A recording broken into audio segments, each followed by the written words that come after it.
Now is our enemies who shall be fearful. If anyone dares to say a negative word about their new presidente, their parents, their children, and anyone they ever loved will be sent to Jotunheim to feed the beast. I'm sorry. Recently, I made a promise to myself that the next time I got a boyfriend, I'd be on the lookout for red flags, and if I saw any, I would do the healthy thing. And I would murder him. In a world overflowing with movies, we need a hero.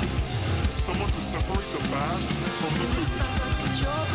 Verbal diorama. She watches all the movies, from comedy to drama. From the top roll sound. And don't forget the action. She'll watch until the end and then she'll give you her reaction. Movies you know, movies you don't. Prequels, sequels, remakes, and trivia and outtake. Movies you know, movies you don't. Interesting stories, all the categories. Hi everyone, I'm Em and welcome to Verbal Diorama episode 157, The Suicide Squad. This is the podcast that's all about the history and legacy of movies you know and movies you don't. And a huge hi, welcome and thank you for being here with Verbal Diorama. Welcome all you brand new listeners to this podcast. Welcome back, regular returning listeners or non-regular returning listeners, whichever. Thank you for being here. Thank you for choosing this podcast. Because let's be honest, there are a lot of podcasts out there, especially movie podcasts, that are all vying for your ears and for your hearts and for your attention. And I'm so happy to have you here for the history and legacy of The Suicide Squad. And before I delve into The Suicide Squad, as always, I like to say a huge thank you to everyone who's listened to previous episodes. Now, this is the final episode of a little mini-series that I've done called Heroes Through the Decades. That mini-series started all the way back in episode 151 for Jason and the Argonauts, which was the 60s episode. Then we moved into the 70s with Superman, the 80s with Batman, the 90s with Blade, into the new millennium with Spider-Man, into the 2010s, last episode with X-Men First Class, and finally, we are in the 2020s. And to be honest, we've not got very many years to go with in the 2020s.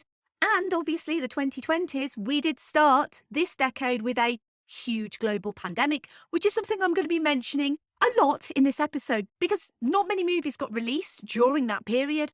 And those that did probably didn't do as well as they possibly would have if we were not in a global pandemic at the time. So this is the final episode of Heroes Through the Decades, and it is The Suicide Squad.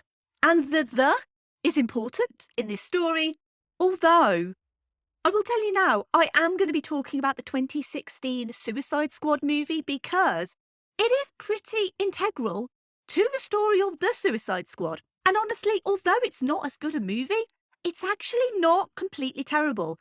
The 2016 Suicide Squad movie, I've actually seen quite a few times. It's something that I actually find a little bit more palatable and rewatchable than some of the other DC stuff. Like, for example, I've seen Suicide Squad more than I've seen Man of Steel or Batman v Superman. So from that point of view, it's kind of rewatchable. Doesn't make it a great movie, though. However, The Suicide Squad, I love it. I absolutely love it. But I will be delving a little bit into Suicide Squad and what happened with Suicide Squad that basically gave us the Suicide Squad and what that all meant, including the infamous Release the Ayer cut stuff. So before we go into all of that, I just want to do a quick summary of Heroes Through the Decades and basically a summary of what each of those episodes have tried to focus on. So Ray Harryhausen made us all believe in monsters. Superman made us believe a man could fly. Batman made the Cape Crusader dark again. Blade gave us an African-American kick-ass hero. Spider-Man gave us an origin story of great power and great responsibility in more ways than one.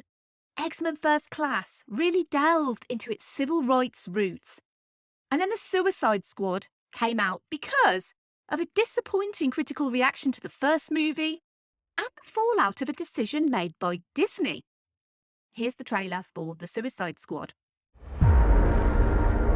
Robert Dubois, He's in prison for putting Superman in the ICU with a kryptonite bullet. I'm not joining your suicide squad. We'll see. My court date is coming up. And Miss Waller said maybe you could help me out. You're flexing in my door! Everyone stand down. Miss Waller, I don't... Stand down!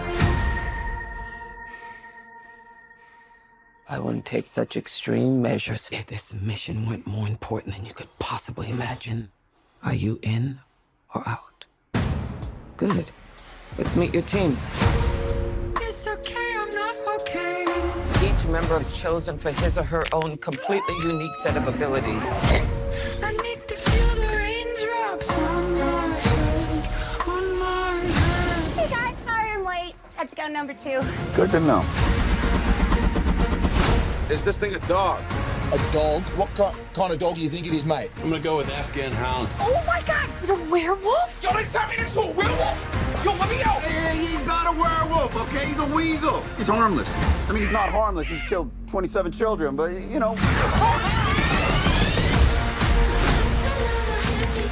Your mission is to destroy every trace of something known only as Project Starfish. Any questions? Starfish is a slang term for a butthole. Think there's any connection? No. No. All right. Let's get it. This is suicide. Well, that's kind of our thing. I'm a superhero!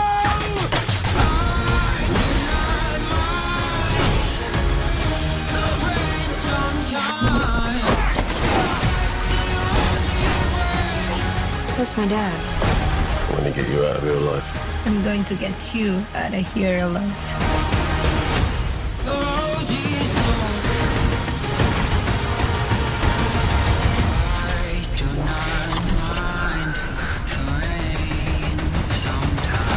Ratatouille, what do you got? Bird. Now it. Stay off the comm. In exchange for lighter sentences, just like the anti-hero team in Suicide Squad, a new batch of Bell Rev's metahumans strike a deal with the cold head of Task Force X, Amanda Waller.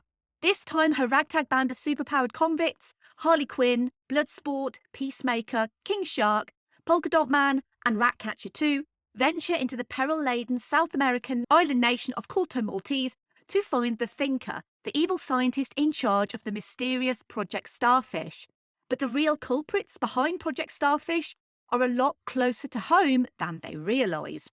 Let's go through the cast. We have, of course, Margot Robbie as Harley Quinn, Idris Elba as Robert Dubois, aka Bloodsport, John Cena as Christopher Smith, aka Peacemaker, Joel Kinnaman as Colonel Rick Flag, Sylvester Stallone as Nanawe, aka King Shark, Viola Davis as Amanda Waller, David Dasmalchian as Abner Krill, aka Polka Dot Man, Daniela Melchior as Cleo Cazo, aka Ratcatcher 2, Michael Rooker as Brian Derlin, aka Savant, Jai Courtney as Digger Harkness, aka Captain Boomerang, Peter Capaldi as Gaius Greaves, aka The Thinker, Alice Braga as Sol Soria, Pete Davidson as Richard Hertz, aka Blackguard, Nathan Fillion as Corey Pitzner, aka TDK, the Detachable Kid, Flula Borg as Gunter Braun, aka Javelin, Mei Ling Ing as Mongol, Sean Gunn as Weasel, and Juan Diego Botta as Silvio Luna.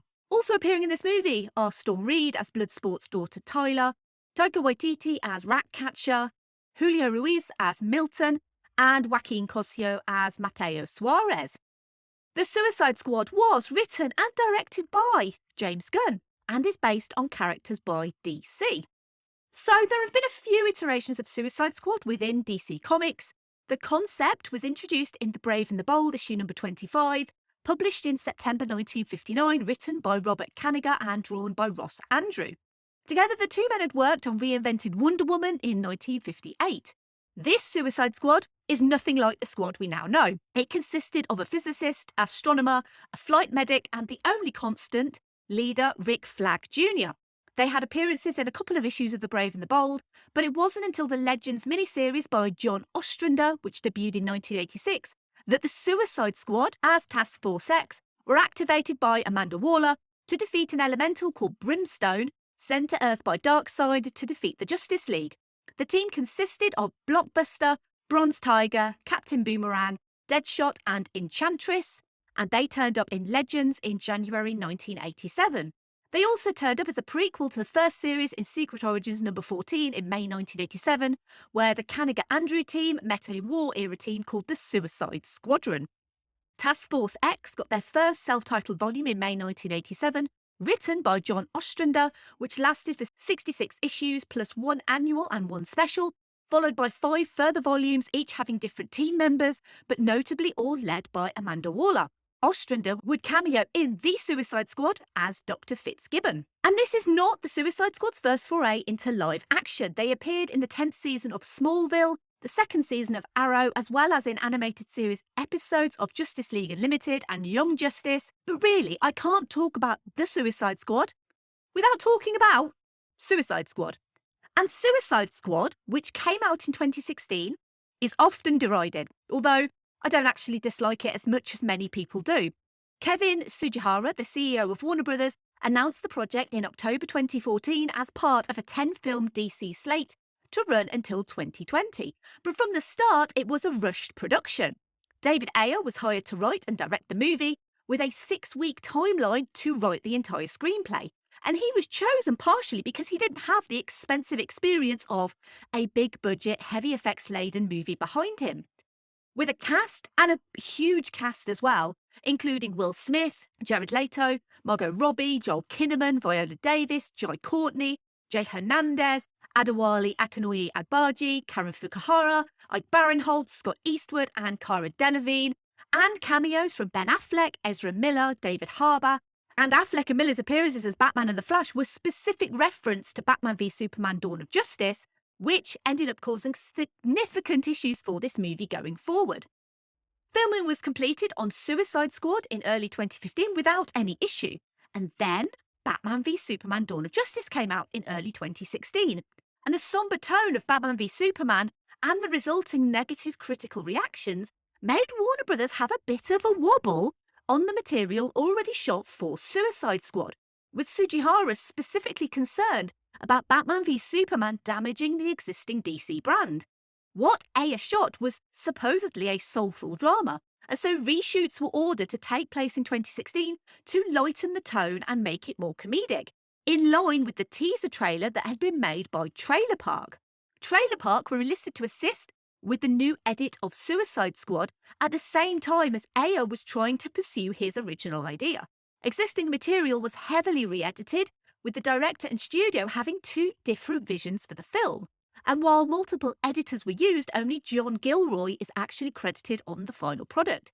2 versions of Suicide Squad, Ayer's version and the Trailer Park version, were tested with audiences in California. And from the responses of those audiences, the idea was to mix the 2 into an agreeable version for both parties, with additional material to be filmed to fill in the gaps. And these reshoots were extensive and reportedly cost as much as $22 million just for the reshoots.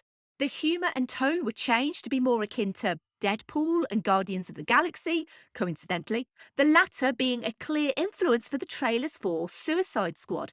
Changes made included second build Jared Leto's character of Joker, who was featured heavily in the marketing campaign, but appears in the movie for less than 15 minutes. He was originally supposed to team up with Enchantress in the 3rd act, in which she uses a mother box procured by Steppenwolf, which would also link the movie to Justice League.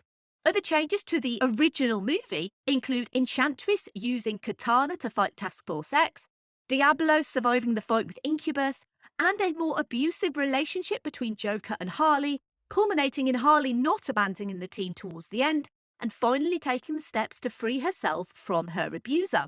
Harley would instead have a brief romantic relationship with Will Smith's character Deadshot. Suicide Squad, when it was released, was a financial success, achieving $746.8 million at the box office on a $175 million budget. However, it was a critical disappointment, to say the very least, with the tone, plot, direction and script all receiving a heavy bashing from the critics. The cast was praised, though, with focus on Viola Davis, Will Smith and Margot Robbie. despite or perhaps because of her skimpy outfits. That's something that David Ayer has apologised for in recent years, to be fair. Suicide Squad would go on to win an Oscar for Best Makeup and Hairstyling, though, so at least it can claim that it is an Academy Award-winning movie. So what did we get from the ashes of Suicide Squad, though? We ended up getting Kathy Yan's Birds of Prey in 2020, giving us more of Margot Robbie as Harley Quinn. It is a movie that I love with all my heart and soul. I actually covered that in episode 70 of this podcast. There's also been a reported Gotham City Sirens movie in development. It's actually currently on hold. There was also a film in production centred on Deadshot, a Jared Leto Joker movie, which was cancelled in light of the standalone film Joker, which came out in 2019, and a proposed Harley Quinn versus the Joker, which was also cancelled in 2019, as well as a post The Suicide Squad Harley Quinn movie, which I am all for, by the way. No news on whether we are going to be getting that or not.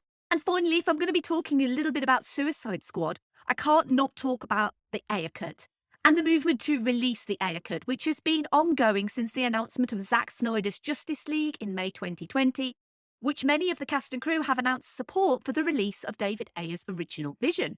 It's worth adding as well that while Ayer criticised the theatrical version of Suicide Squad, he went on to praise James Gunn's The Suicide Squad in an open letter.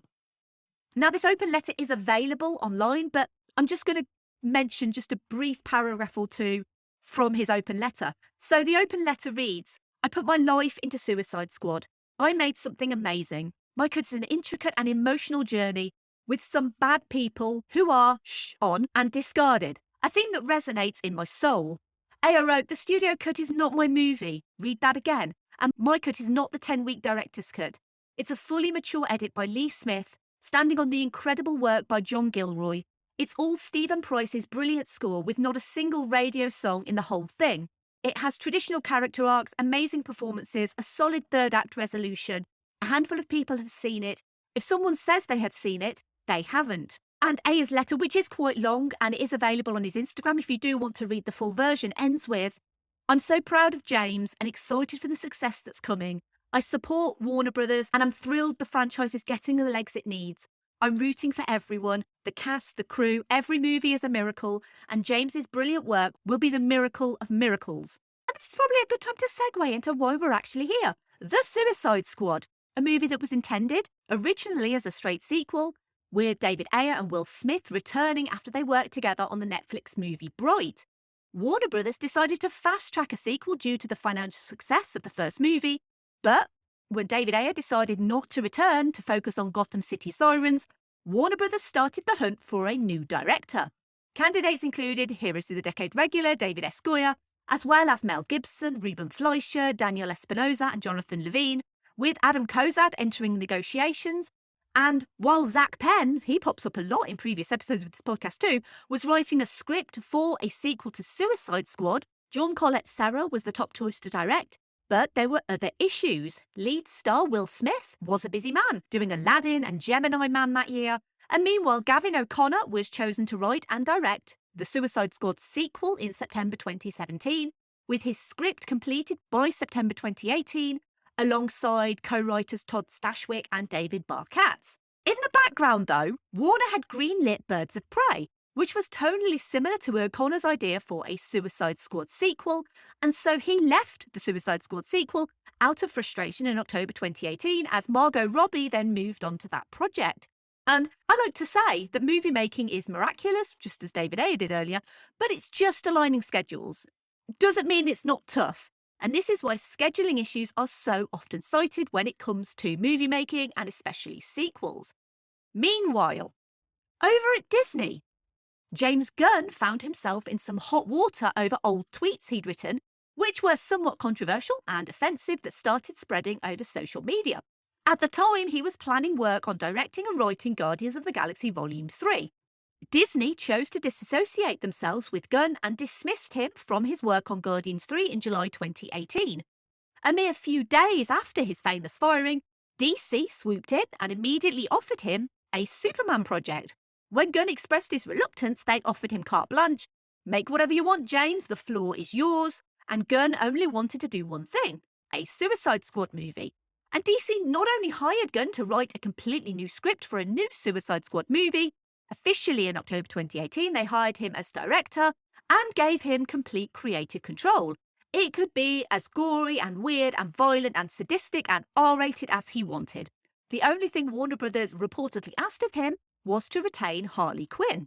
Meanwhile, another meanwhile, Disney had thought of their dismissal of Gunn and decided that they wanted him back for Guardians 3.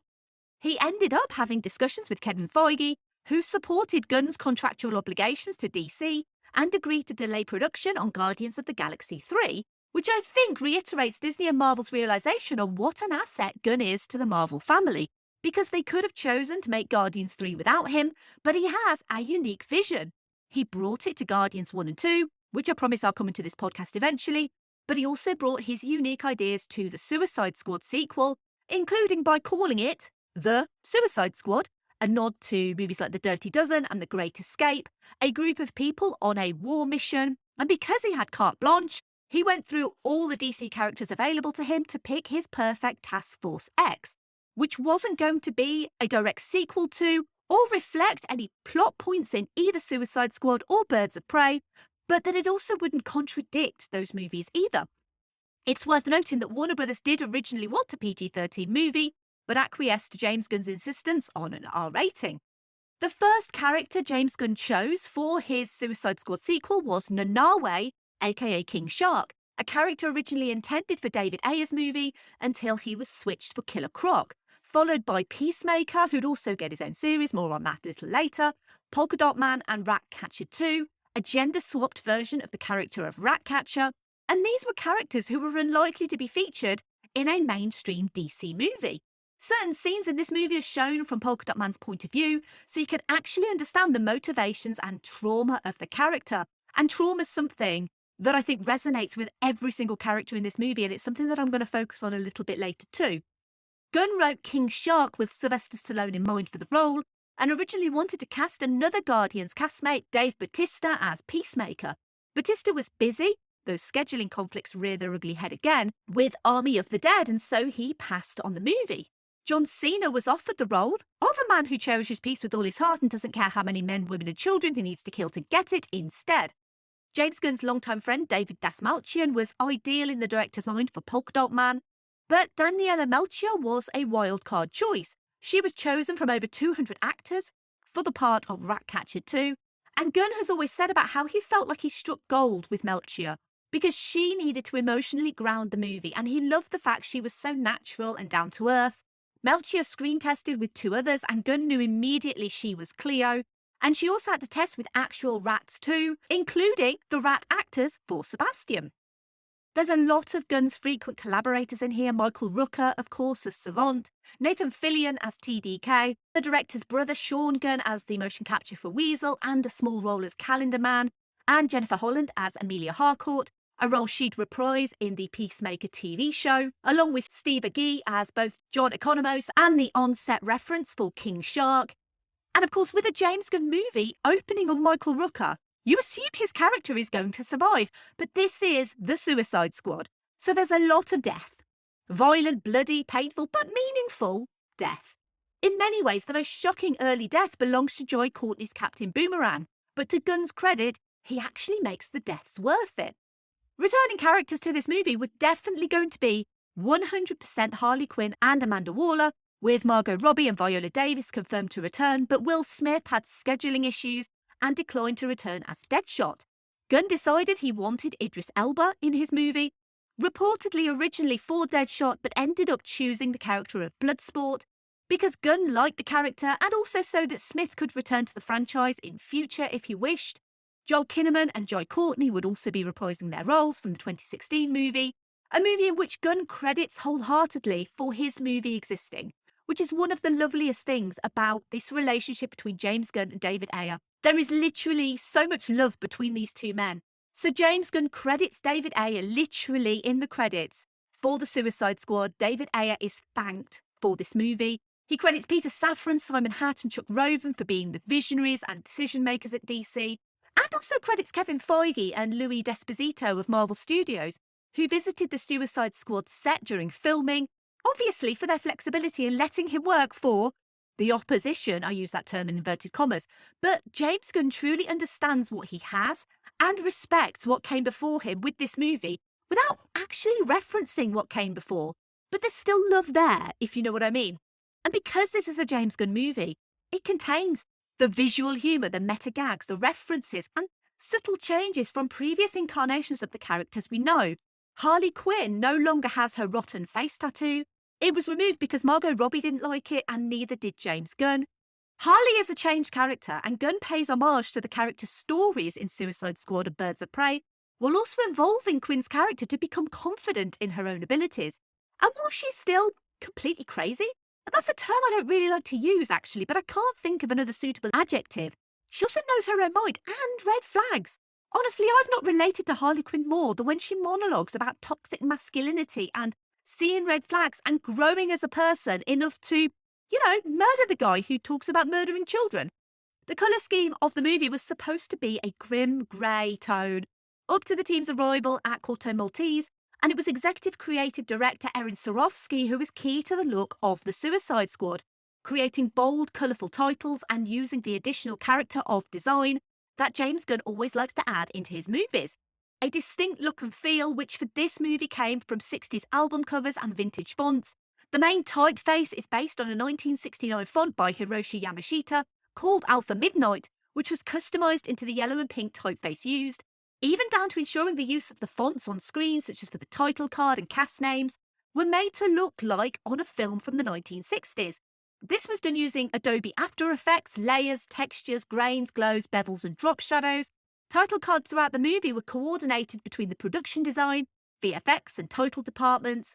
And being a huge fan of kaiju movies just generally, and I have to shout out, Stacker Pentecost himself, Idris Elba, is in this movie. Huge fan of Pacific Rim here. I really want to talk about the design for Starro and what Starro actually stands for. But for a movie about bad guys who don't actually need to say they're the bad guys, they are just the bad guys, there's some genuine threat in this movie. And it doesn't come from Starro, really. It comes from Nanawe. Imagine for a second having a shark in your office or workplace, and that shark at any point could become a bit peckish. I love Nanawe. Nanawe is the king shark of our dreams. I love the design of Nanawe. It was originally supposed to be a hammerhead shark from the New 52 comics, but that changed to a great white for practical reasons. Harley's own way of processing what's going on around her, especially when it's ultra-violent, is called Harley Vision. And this was something that came to Gunn based on a video game he collaborated on in 2012 with Suda51 in Japan called Lollipop Chainsaw, a hack-and-slash video game with a female protagonist who fights hordes of zombies. Harley Vision was something that could also tone down the violence because violence is never as violent when you have a little Tweety bird in the vicinity. Just ask Roger Rabbit. Filming on the Suicide Squad started in September 2019 at Pinewood Atlanta Studios for 3 months before moving to Panama as Corto Maltese and Porto in Portugal. Production designer Beth Mickle erected a set the size of 3 football fields for the outskirts of Jotunheim, where the final fight was filmed, and an even bigger 4 football-sized beach set with real waves made by turbines and a palm tree forest, which Gunn dubbed the greatest set he'd ever been on. Because of the shifting tides and the limited amount of time available for filming in a real location, and for continuity reasons as well, creating an entire beach was actually more cost-effective than filming on a real beach. The scene where Harley Quinn murders one of her captors and then snatches the keys from his body with her bare feet, before using her feet to unlock the handcuffs above her head, was performed by Margot Robbie without the assistance of a stunt double. Director James Gunn applauded Robbie for pulling off the feet herself, but expressed his dissatisfaction with the fact that Robbie's costume hides her face during one of the trick's critical moments, making it difficult to see that she is responsible for this stunt. And James Gunn's adoration of Margot Robbie is very clear in this movie just generally, because this movie uses Harley so perfectly. It's a great extension of the character from Birds of Prey with her growth and maturity, and the fact she's not just there for the male gaze, which she obviously was in the first movie. She also wears her traditional red and black colour palette as well, which, let's be honest, I don't think that Margot Robbie could look bad in anything, but she does look great in that traditional red and black Harley Quinn colour scheme. And James Gunn tends to use the same creative team behind the scenes on most of his movies. Production designer Beth Mickle, costume designer Judiana Makovsky, cinematographer Henry Brown, and editor Fred Raskin. Gunn traditionally doesn't use second unit directors, but chose to use stunt supervisor Guy Norris on car scenes in the Suicide Squad, as Gunn wasn't comfortable directing these scenes himself. And I mentioned earlier that I wanted to talk about Starro, and I haven't talked about Starro, but I feel like I need to talk a little bit about the visual effects in this movie, because this movie is very heavy on visual effects, but not the visual effects that you think. But when it comes to CG effects, so they were handled by Framestore, Weta Digital, Trickster, Scanline VFX, and Cantina Creative. Framestore were in charge of King Shark, who was technically very difficult to create, more so than fur or wood, as Gunn has previous experience on. The first designs of Nanawe, the shark skin wasn't quite right, so that was the first thing they had to perfect. Then it was the body of King Shark, because he couldn't look too manly or buff. So they essentially gave him a dad bod and worked really closely on getting his shark eyes right. Guy Williams, who also worked on X-Men First Class, actually, which is a lovely little nod to the previous episode, he is the VFX supervisor at Weta, and he helped to create the 150-foot version of Starro. The most important part of Starro was to include lots of vivid colour, but never to make Starro feel cartoony. This meant putting as much detail into the surface of Starro as possible, including researching starfish, birds, frogs and lizards, especially for referencing Starro's eye, because obviously starfish don't tend to have a huge eye in the middle of the star. So they used the eyes of birds, which has a sclerotic ring, to allow the eye to remain rigid, and this was used to design Starro's eye.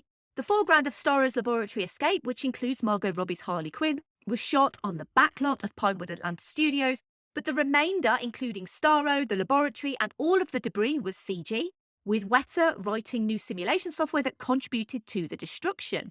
And you wouldn't expect a movie like this to be full of practical effects, right? Because generally they're not. Even James Gunn's previous movies, Guardians of the Galaxy and Guardians of the Galaxy Volume 2, were very CG heavy.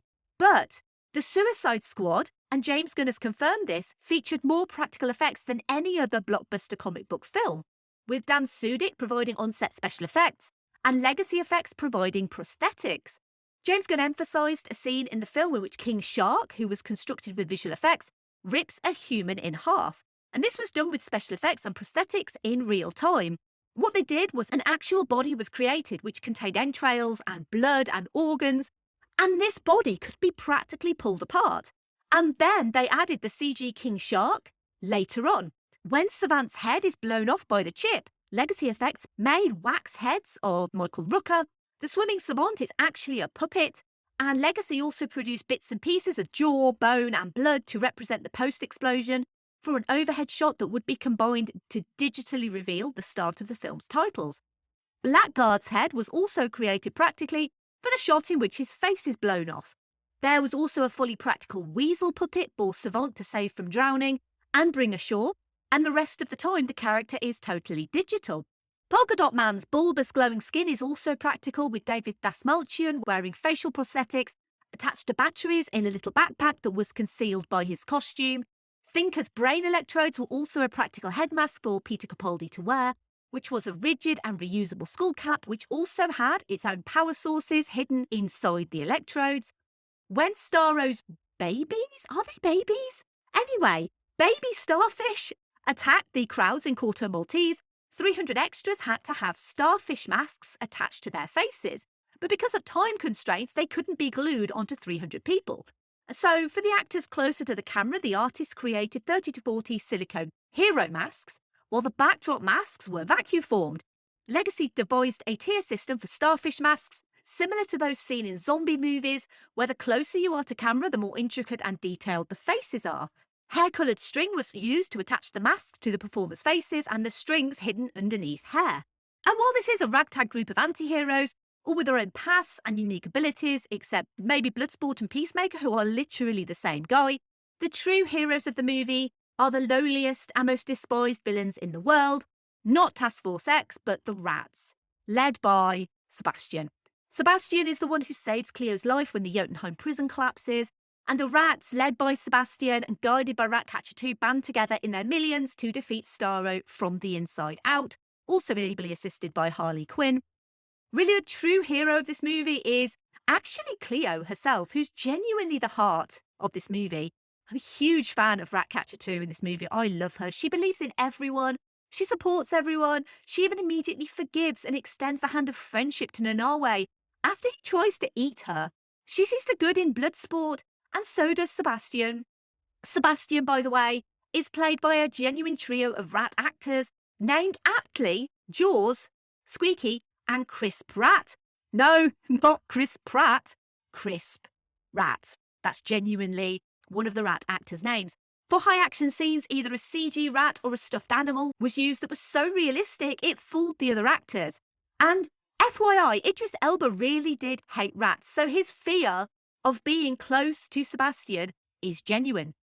The initial assembly cut of this movie was 2 hours 40 minutes. It was edited down to 2 hours 12, and because of the pandemic, James Gunn actually ended up editing the movie himself at home. It is nice to know that even big Hollywood directors are also WFH during that time. He also set about, during that time, writing Peacemaker. And the end credits scenes for The Suicide Squad were filmed later, once Peacemaker was ordered straight to series by HBO Max. And one man who also cares about peace, but is not willing to kill as many men, women and children as he needs to get peace, is of course Keanu Reeves. And this is a part of the podcast where I try to link the movie that I'm featuring with Keanu Reeves. It is the obligatory Keanu reference for The Suicide Squad. Now, this was a tough one, and this reference is probably one of the duff ones, but a Forbes article in December 2020, emblazoned with the headline, Warner Media deploys Lin-Manuel Miranda, Keanu Reeves, and The Suicide Squad to rescue HBO Max, comes from a controversial decision by Warner Brothers to do simultaneous theatrical and streaming releases of its big 2021 movies, which included The Matrix Resurrections and The Suicide Squad. And it negatively impacted the financial success of both movies. But, you know, there was a global pandemic raging at the time, but that was literally the only way I could link Keanu Reeves to The Suicide Squad. And it was basically thanks to an article in Forbes. So thanks, Forbes. We do need to talk about the release and the financial issues regarding The Suicide Squad. But before we go into that, because this is a James Gunn movie, and James Gunn is known for the excellent use of music in his movie, and The Suicide Squad is no exception, I need to talk about the music of The Suicide Squad. James Gunn's regular composer, Tyler Bates, was originally set to compose the score, but he left early in pre-production. But before he did leave, he actually wrote music for Gunn to use on set. John Murphy was eventually hired as a composer for the score. And as I said, James Gunn is known for his eclectic soundtracks. The Suicide Squad is no different. This soundtrack includes tracks by Johnny Cash, The Decemberists, The Fratellis, Jesse Reyes, K-Flay, Louis Prima and the Pixies. The Jim Carroll Band song, People Who Died, was also featured in the film but not included on the soundtrack. The Pleasure Seekers song, What a Way to Die, was considered for use in the film's opening credit sequence, but the song People Who Died was used instead. David Bowie's Modern Love, Johnny Cash's Rusty Cage, Aerosmith's Draw the Line and Queen's Death on Two Legs were all considered for the soundtrack, but were cut. So there was a very effective marketing campaign for The Suicide Squad. And when I say effective, I mean for most people. Because there was a poster campaign which basically referenced each character, along with the line, don't get too attached. There was also a Red Band trailer which broke the Red Band trailer record with 150 million views in its first week, and this fueled the marketing for The Suicide Squad. But in the general public's eyes, there was a little confusion as to whether it was a sequel, or a reboot, or a remake. And the involvement of James Gunn after the huge financial and critical successes of Guardians of the Galaxy and Guardians of the Galaxy Volume 2 did seem to bolster anticipation, but there was still quite a lot of confusion. And then COVID happened. And this isn't the first movie I've covered which has come out in COVID times, and it certainly won't be the last, but ultimately, COVID did affect this movie in multiple ways. And so when it was released here in the UK, we got it actually earlier than the US, which sometimes happens, but most of the time, it actually doesn't. So we got it on the 30th of July, 2021. We also got this movie as a cinema-only release, not on streaming over here.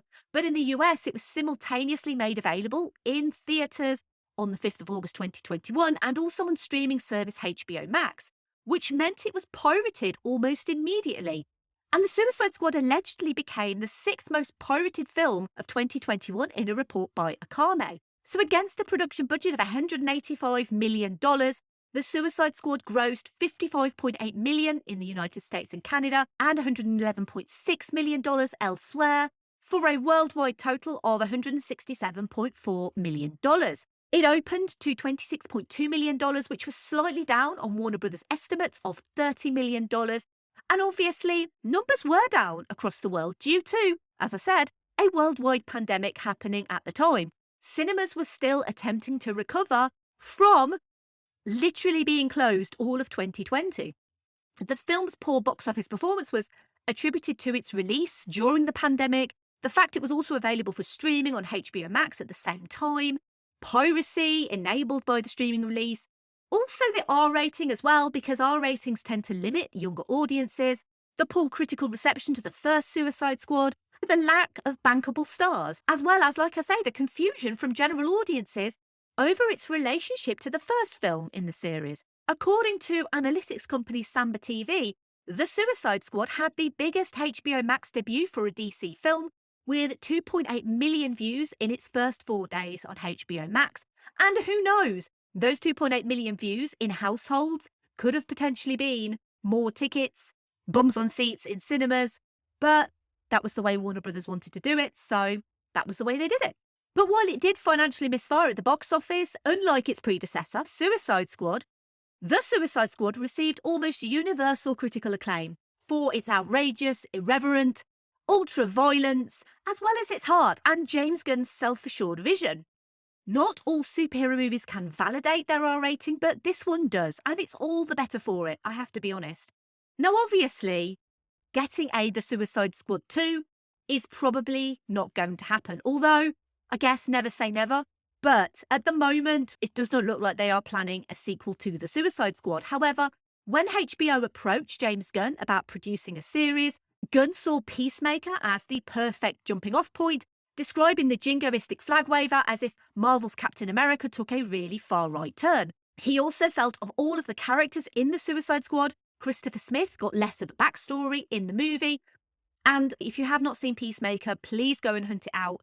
Not only does it give us a more rounded Peacemaker, a more rounded Christopher Smith, it's also got one of the greatest theme songs of any TV show ever. Some great dancing as well. And also John Cena. I've never really rated him too highly as an actor, but he's incredible in The Suicide Squad, the movie. And also Peacemaker, he is phenomenal. There's also a great supporting cast in Peacemaker as well. So here in the UK, it's available on Now TV. I don't know where it's available in America, I'm sorry, but I assume it's on a streaming service somewhere. And it's really terrific. Please go and check out Peacemaker if you have not. Right, let's move over to some social media thoughts. So I like to ask on social media what people think of the movie that I'm featuring. And not only social media as well, I also go to Patreon. I'm going to start with the patrons. I'm going to start with perennial commenter Andy, of course. And Andy says, first off, The Suicide Squad is a vast improvement on the odious 2016 Suicide Squad, yet still not as soul-crushingly awful as Batman v Superman. James Gunn plays to all of his strengths in this movie, injecting fun, ultra-violence and a giant kaiju starfish into a fantastic ensemble piece. Margot Robbie continues to shine, but the honours may have to go to John Cena's Peacemaker, who would, in fact, eat every single D in the name of freedom. Definitely in my top 3 DCEU and well worth a rewatch. And if you're looking for the podcasting version of The Suicide Squad, complete with fun, ultra-violence and possibly a giant kaiju starfish, but who knows what Andy gets up to in his spare time, you should check out Andy's podcast Geek Salad. It's a fantastic podcast and they literally talk about all things geek. So movies, music, TV shows, games, literally anything and everything. I'll put some information in the show notes. You have to check out Geek Salad. And the next patron comment comes from Derek, who says, who do you get to tell a story about a ragtag group of misfits that become a chosen family and finally do good? You get James Gunn. This movie is stylised, fun, bombastic and hilarious. I loved every second of it and I hope we get more. And you should know by now, Derek and his wife Laurel, they host the podcast The Midnight Myth. I actually did just recently an amazing guest slot on The Midnight Myth with Derek and Laurel. The episode is actually due out very shortly as of this episode coming out. It should hopefully be out in the next week or so, give or take. But it is an absolutely brilliant episode. They are amazing podcasters. They are amazing people. And their podcast is genuinely one of the best podcasts out there, especially if you like history and mythology and philosophy and how all of those subjects appear in modern pop culture. So absolutely have a listen to The Midnight Myth. I will put some information in the show notes. We have another Patreon comment from Scott who says, at the point of release, who knew Suicide Squad would be responsible for both my most and least favourite DCEU films? Everything works better this time out. The humour, the actual investment in the fate of the squad. James Gunn and the cast by extension are clearly having an absolute ball and giving it metaphorical heart amongst the actual gore. I could wax lyrical about a good proportion of the cast. I can't pick a favourite. Shame the release strategy and COVID cut its legs out from under it a bit. Also, Peacemaker was a ton of fun. and Scott is my wonderful friend Scott. We actually saw this movie together and we go to the cinema together quite a lot because he is a patron, but he was actually a listener of the podcast and then a patron, and then we became friends. So we go to the cinema a lot and we did see this movie together. And it was a really great experience to see this movie with Scott. And he also has a podcast himself. It's called Monkey See, Monkey Review. And he mentioned about waxing lyrical. And that's basically what he likes to do on his podcast. Him and the rest of the guys, they just love movies and they like to talk about them. They haven't released an episode in a little while, but I know Scott's been super busy, obviously going to the cinema with me, but it's still well worth a listen. So I'll put some information for Monkey See, Monkey Review in the show notes too. And the final Patreon comment comes from Sam, who says, biggest course correction in film history. So good. which is quite succinct for Sam, really, because normally he has quite a lot to say. And normally he says that on his podcast, which is called Movie Reviews in 20 Qs. And they basically take a movie like Suicide Squad and they will ask 20 weird and wonderful questions about that movie.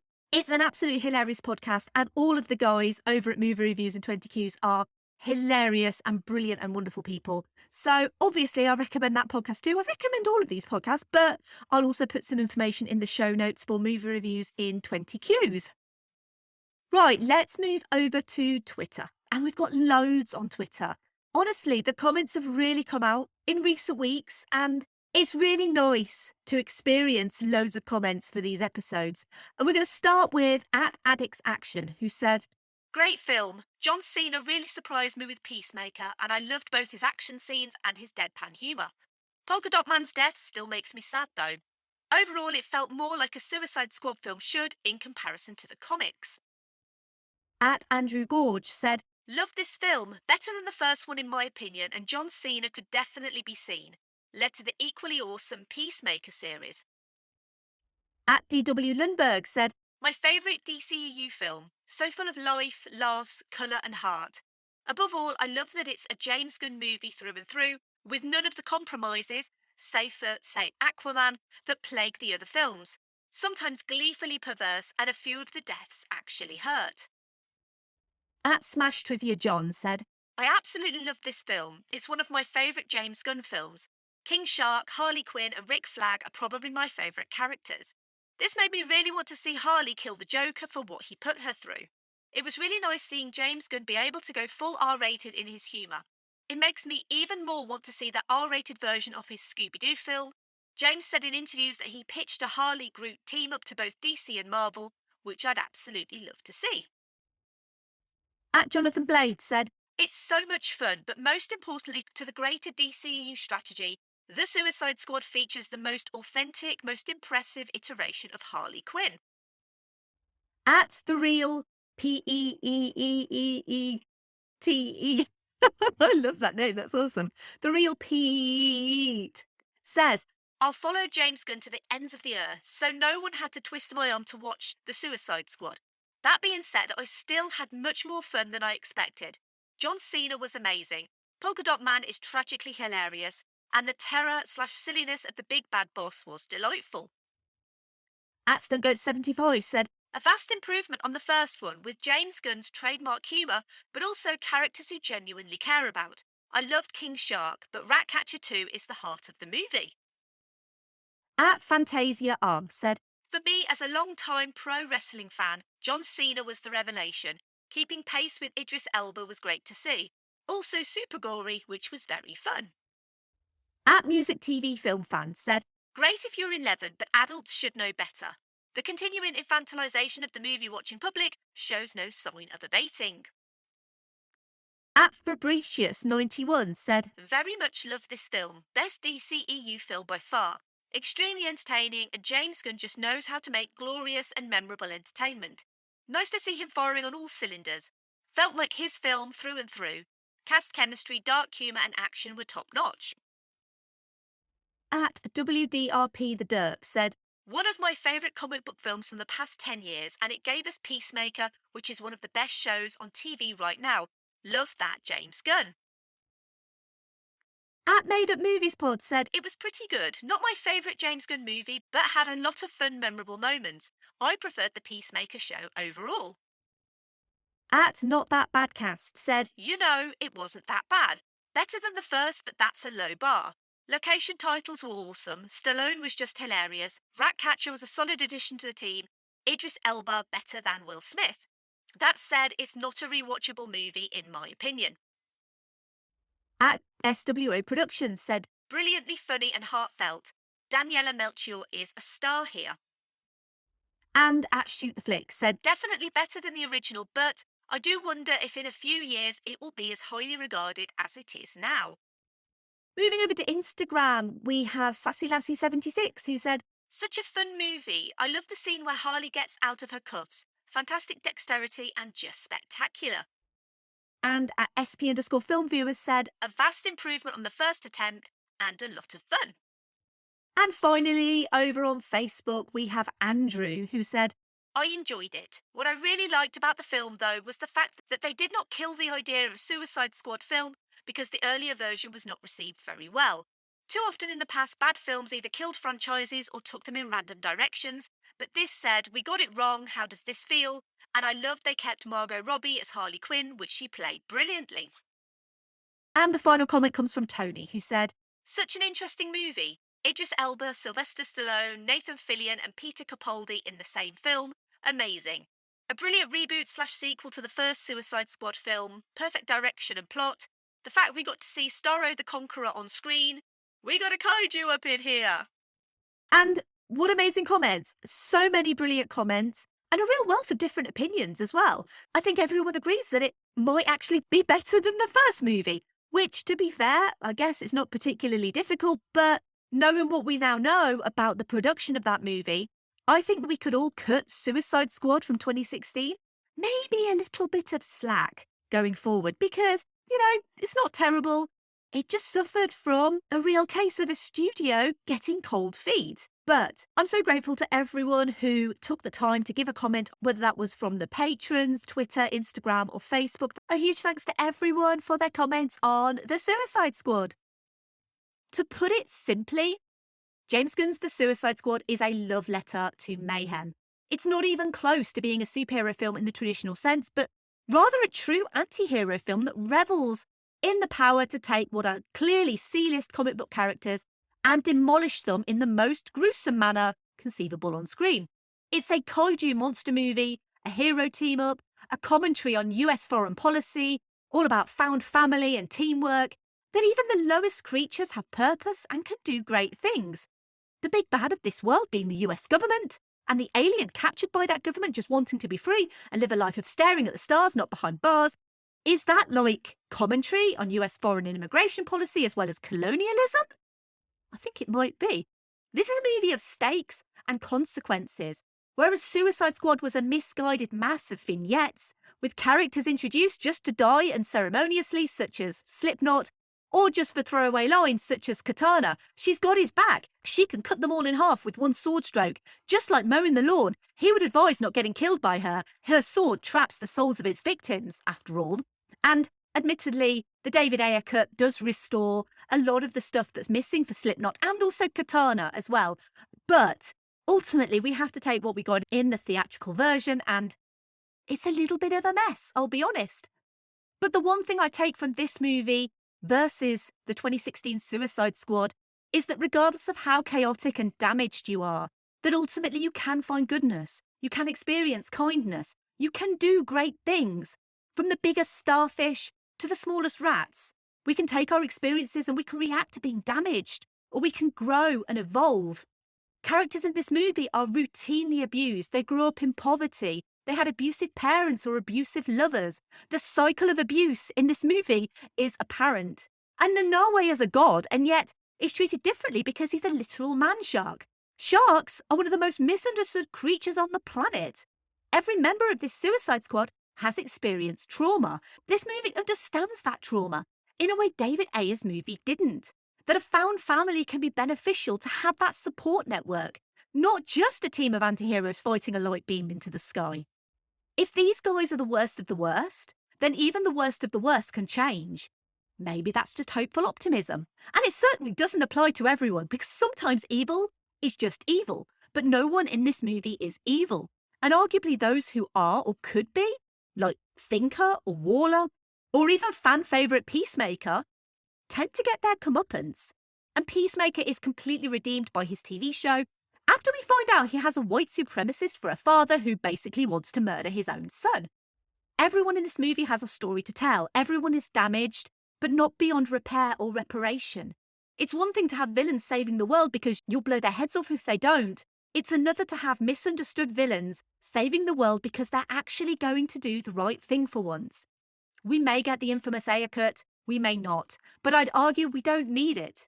It's sad that David Ayer's version was never released, but ultimately, that's the position many filmmakers are put in when studios or test audiences overrule their vision. But both movies had and got one thing right. Margot Robbie as Harley Quinn. The singular greatest piece of casting in DC's history still rules this movie. I'd welcome any future DC projects with Robbie's involvement, and Harley's growth continues to be an absolute joy to watch. We may never get another James Gunn Suicide Squad sequel, but hopefully we will see some of these characters again. If I die because I gambled on love, it will be a worthy death. Thank you for listening. As always, I would love to hear your thoughts on the Suicide Squad. If you have enjoyed this episode, you want to get involved and help this podcast grow, then there's a couple of ways you can do that. So you can comment on the thoughts posts that go up on social media on Saturdays. Leave a comment on whatever movie I'm featuring and I will read it out and I will credit you for that comment. You can support this podcast without paying a penny. And you can do that by leaving a rating or review wherever you found this podcast. You can retweet and like posts on social media. Social media, by the way, I should probably tell you, is at Verbal Diorama on Twitter, Facebook, Instagram, and Letterboxd. Or you can simply tell your friends and family about this podcast. And if you like this episode on the Suicide Squad, or you like the movie, you might also like the following episodes/movies if you've not seen them.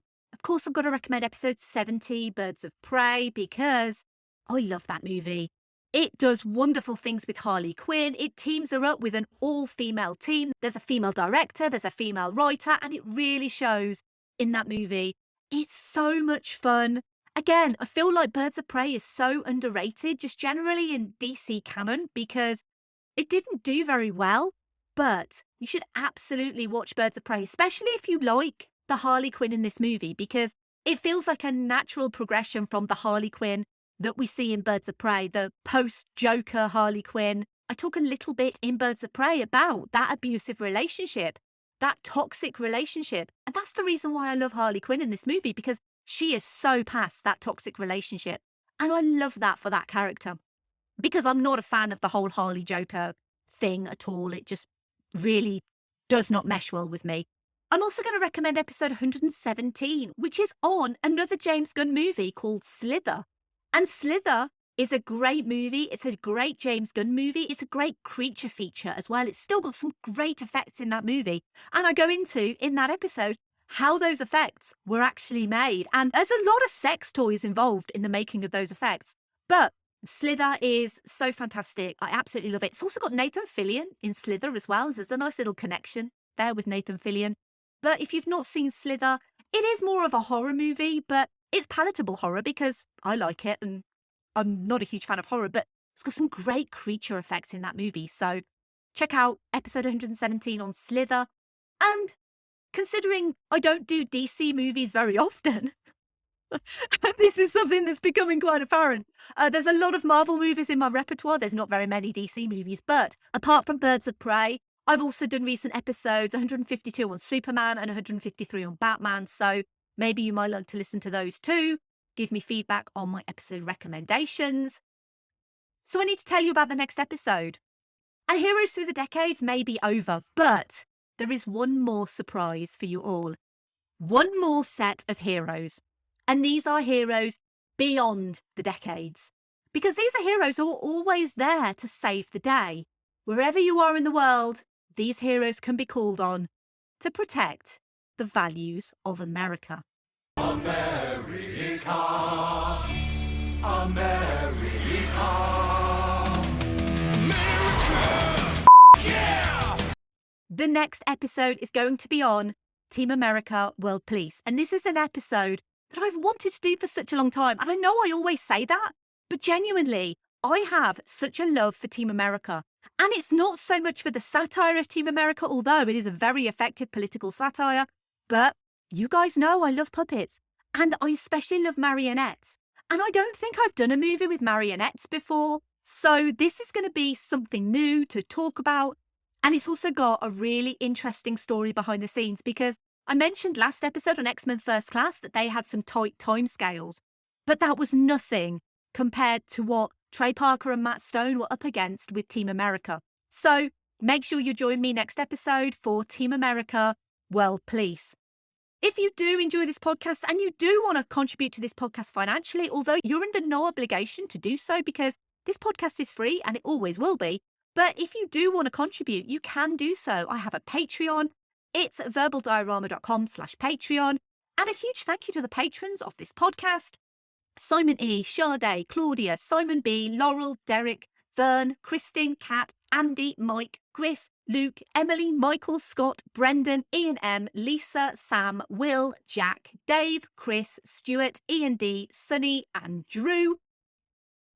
Nom nom.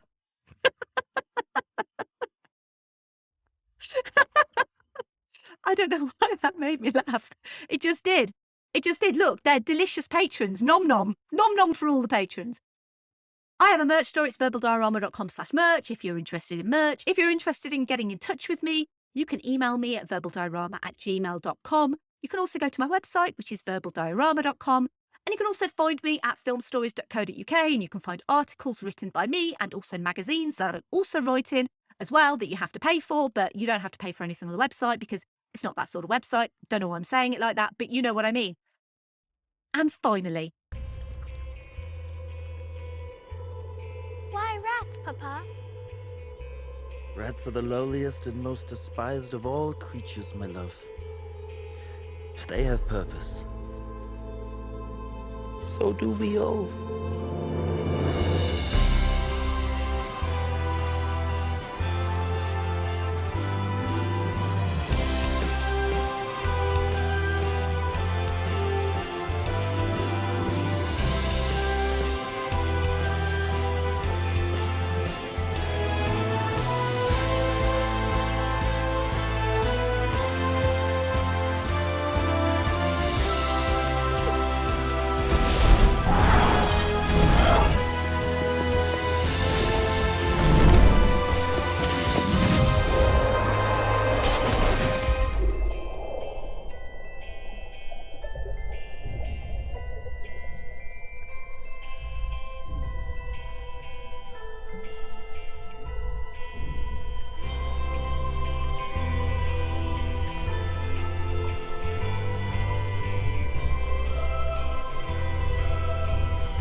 I was happy, floating Staring at the stars.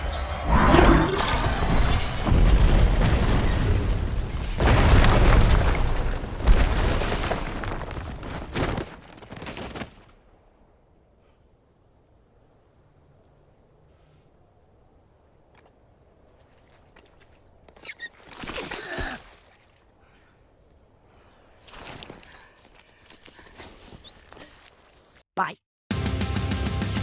Movies you know.